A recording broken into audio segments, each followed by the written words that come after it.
माता सेवा मंडल के सभी सम्मानित सदस्यों को जय श्री राम। आज लगभग 4 महीने के बाद हम आए हैं, सतीश कपूरिया जी और मैं, और मंडल के सभी सदस्यों से प्रार्थना है कल संडे है, संडे से सब शुरू हो जाए आना। मौसम भी बदल चुका है और काफी आराम कर लिया है। तो अब जरूरी मैसेज ये है, हमारे भागवत में एक प्रसंग आता है कि हिरण्यकश्यप राक्षस ने पृथ्वी का अपहरण कर लिया था। अरे पृथ्वी का अपहरण करके समुद्र में छुपा लिया। समुद्र तो पृथ्वी पे ही है। अब लोगों को ना हर बात का सबूत चाहिए होता है। अब भगवान जी के होते हुए इतना बलशाली राक्षस पैदा कैसे हो गया, अब लोगों को ये भी नहीं पता सब कुछ है, लेकिन जानने का प्रयास नहीं करते पूरी बात को।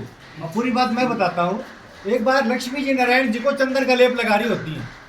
चंदन का लेप लगाते लगाते लक्ष्मी जी के मन में एक भाव आता है, ये बाजू तो पतली सी दिखती है और ये कहते हैं कि मैं पूरे विश्व का, पूरे संसार का स्वामी हूँ, इनमें ताकत भी है या खाली ऐसे कहते ही है। तो नारायण जी उनके मन का भाव पढ़ रहे होते हैं। तो नारायण जी जो अपने उनके सेवक होते हैं उन्हीं को श्राप दिलवाते हैं अपने दूसरे सेवकों से, भाई तू अगले जन्म में राक्षस होगा, 3 जन्म तक राक्षस रहेगा। पहला जन्म होता है हिरण्यकश्यप का और हिरण्याक्ष का। तो उसमें क्या करते हैं, पृथ्वी का अपहरण करके समुद्र में छुपा देते हैं। तो नारायण जी अपना रूप बदल के उस पृथ्वी को समुद्र से निकाल के आते हैं।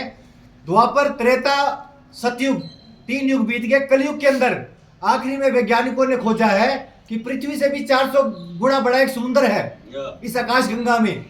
अब वो मानते हैं कि ये जो कथा लिखी गई है बिल्कुल सत्य है कि पृथ्वी को समुद्र के अंदर छुपाया गया था। दूसरा वर्णन आता है श्री राम जी का।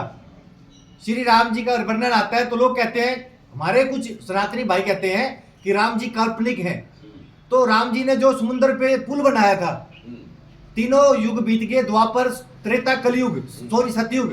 कलयुग के अंत में वैज्ञानिकों ने खोजा है भी ऐसा पुल भी एक पृथ्वी समुद्र के ऊपर है जो भारत और लंका को जोड़ता है। समुद्र के अंदर ही है, ये सैटेलाइट द्वारा इसकी खोज की गई है। और तीसरा वृत्तांत आता है श्री कृष्ण जी का। श्री कृष्ण जी ने जो अपनी लीलाएं की, कुछ लोग कहते हैं कि यह तो खाली नावल है या मन गढ़ंत कहानियां ब्राह्मणों की। मतलब ब्राह्मणों के खिलाफती भी बहुत है। फेसबुक पे, इंस्टाग्राम पे, यूट्यूब पे कई बार देखते हैं, बहुत अजीब आदमी है। हर चीज पे शक करेंगे लेकिन एक चीज पे शक नहीं करेंगे, वो भी मैं बताऊंगा किस चीज पे शक नहीं करेंगे। तो श्री कृष्ण जी ने द्वारका नगरी बसाई थी। जो जब श्री कृष्ण जी ने देह छोड़ी थी तो वो समुद्र में डूब गई थी। तो आज कलयुग के अंत में वैज्ञानिकों ने जब उस पे रिसर्च किया तो समुद्र के अंदर जहां वो लोकेशन दिखाई गई थी, बताई गई थी, वो द्वारका नगरी आज भी वहां पे विराजमान है। उसमें मंदिर भी है, मकान भी है, महल भी है, सड़कें भी हैं। कहने का मतलब जैसे एक पूरा शहर होता है, शहर का शहर बसा हुआ है।